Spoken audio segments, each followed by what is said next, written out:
$900 price tag. The most expensive, consistent spot in most any television market is going to be Monday Night Football. That's not on year-round, but the Monday Night Football draws a tremendous audience, and we sell that at like $1,500, $1,600 for a 30-second spot. That's pretty expensive. And a lot of people buy a lot of commercials in Monday Night Football. That's a consistent program. But when whoever has the Super Bowl, CBS had it last year, CBS. Probably KOLD was selling Super Bowl 30s for around $3,000, I would guess, maybe $3,500. That's a one-time event, and a peak, high watermark event. Yeah. How did you guys get a piece of that pie? I've always wondered about that. I know the national sales people really have that pretty well locked up with the beer commercials, etc.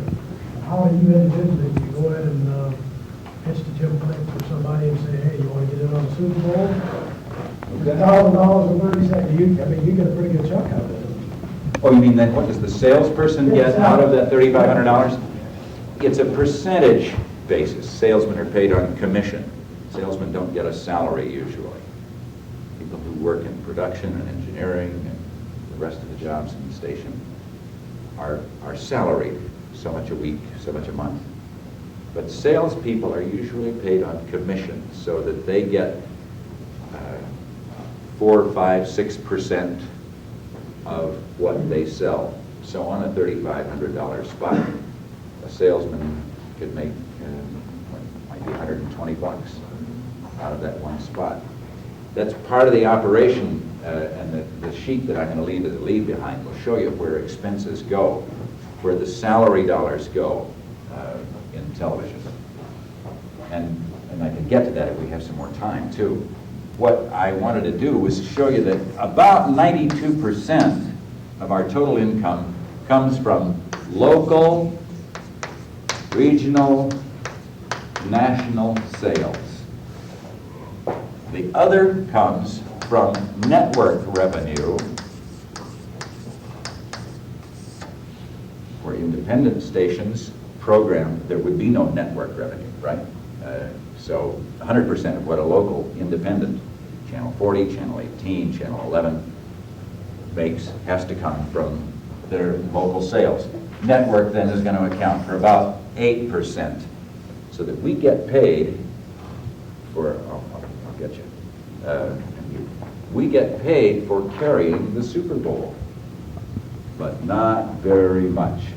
We get paid for carrying whatever, as Channel 4 does, The Cosby Show, and 13 does for 60 minutes. But for an hour of network time, we might receive $150. And let's say, and we're not going to get paid at all for the Monday Night Football this year. ABC has done something new. They're giving us an extra 60 seconds to sell inside that, but they're not going to reimburse us at all. That actually is going to work out fine with us, because we would only have gotten about 150 times 3. We might have gotten $400, $450 for carrying Monday Night Football from network revenue. Now that comes because network has sold a lot of spots to National Toyota, Merlin Olsen and the FTD Floral Bouquet, and so on. Those people, national advertisers, are paying ABC to run their spots inside the Monday Night Football game. And they pay $80,000, $90,000 for a 30-second spot. Super Bowl spots were going for $150,000, $300,000 a minute, I think, nationally last year. So the stations, 200 and some stations across the country, all get a little bit of that, a tiny bit of that. But that's not primarily why we would like to continue to be an ABC station. We like to continue to be an ABC station because we get Monday Night Football. Yeah, we get $450 maybe for carrying 3 hours of program time. But we get $1,600 for selling a 30-second spot into that football game. Our local spots in the local breaks are what we get paid for the bulk of the money.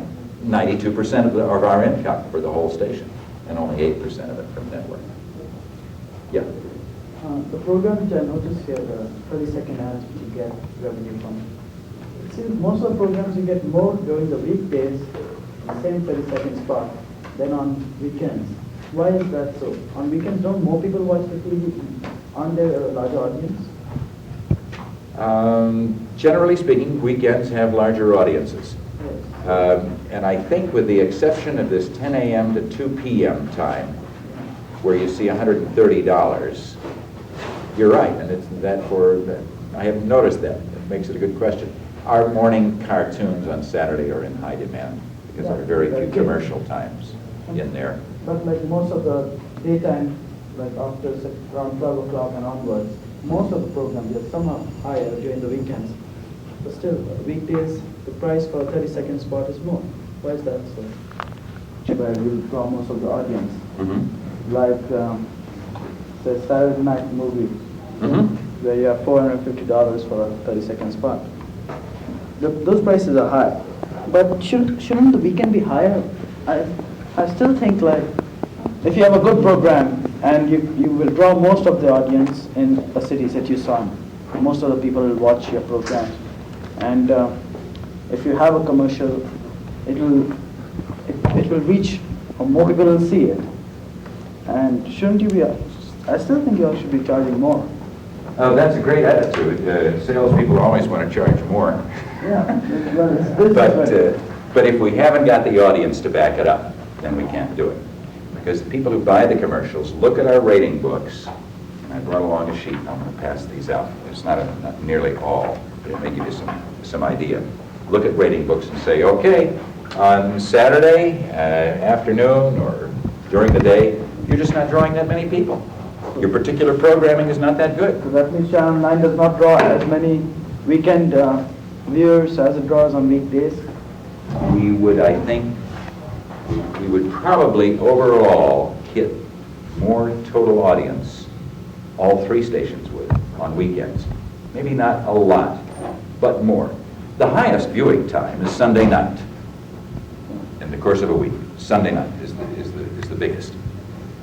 And as you go through the day, from 7 o'clock in the morning, there might be 26,000 television sets on, up to 8 o'clock at night, when there are 59,000 homes watching television.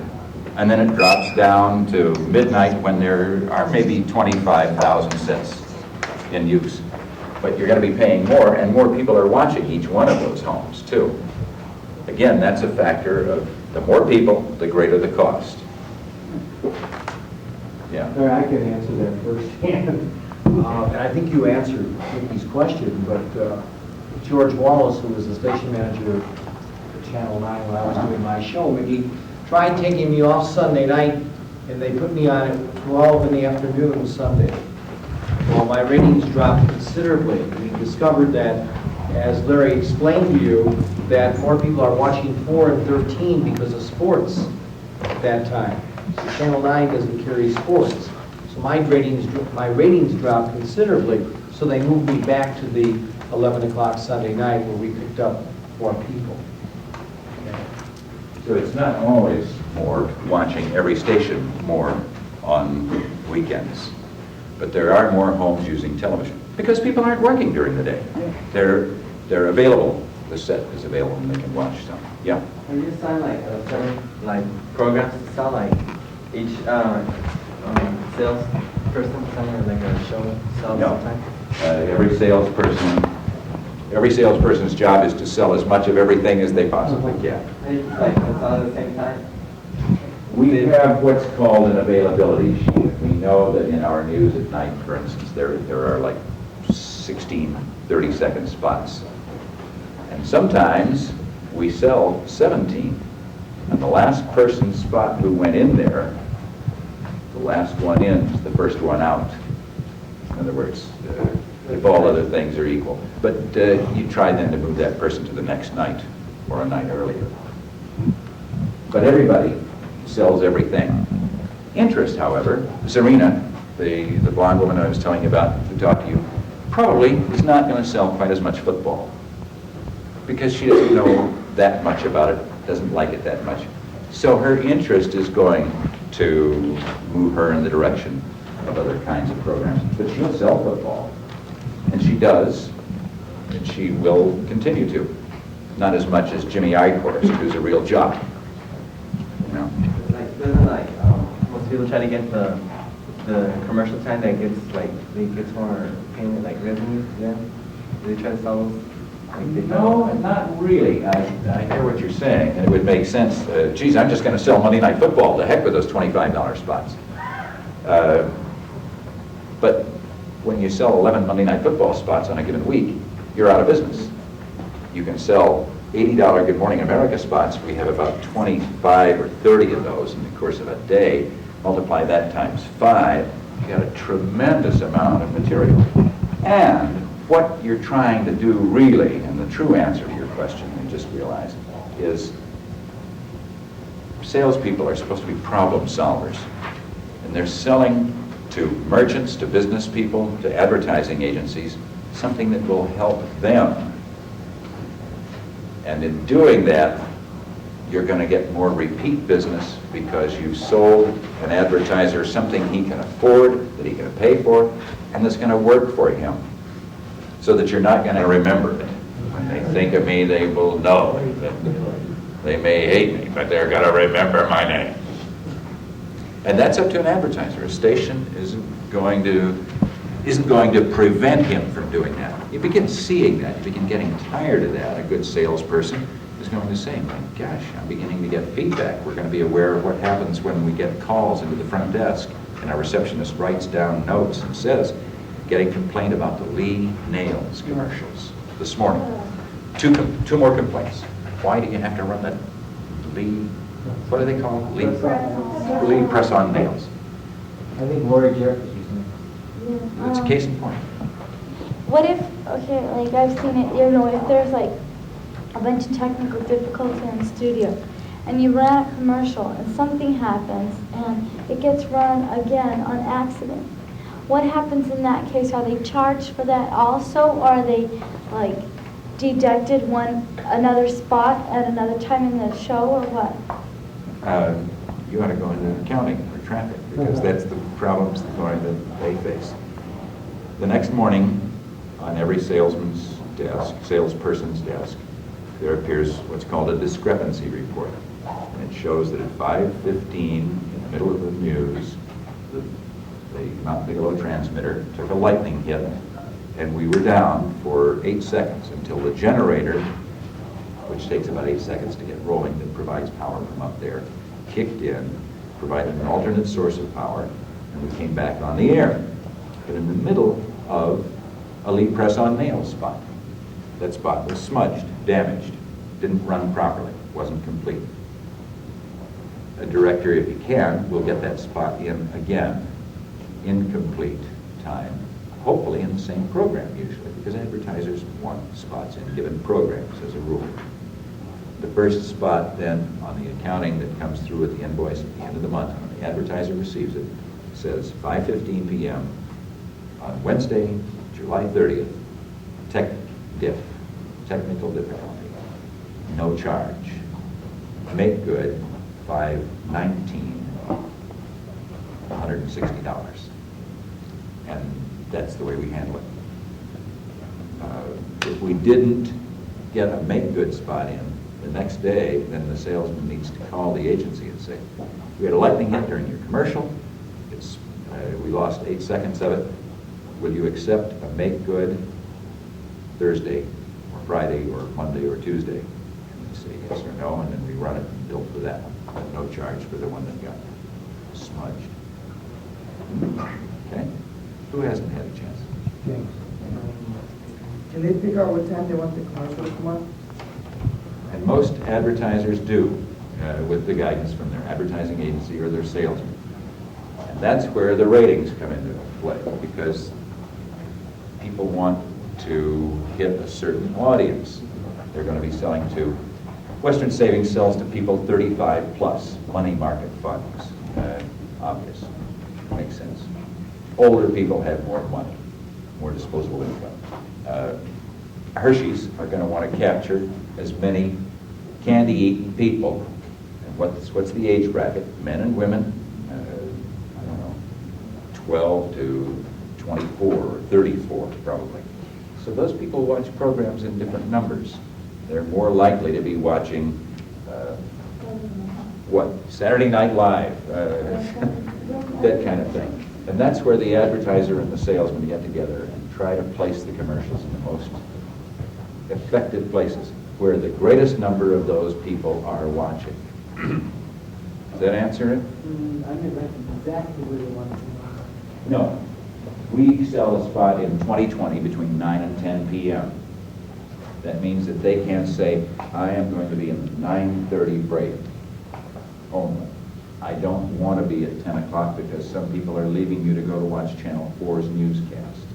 I don't want to be there at 9 o'clock because some people are just joining you because they've been watching the 8 to 9 program on CBS. I will accept only the 9:30 break. We will eventually, sometimes, if people make enough stink and they're important enough and are willing to pay a premium for that break, put them in there. And the premium usually is 30 to 40% of the spot price in addition. So instead of we're talking then 13 to 4, show that people are going to watch the first spot more as there is that they're going to watch the last spot more. We used to get a good deal of that, but I think that's basically gone away.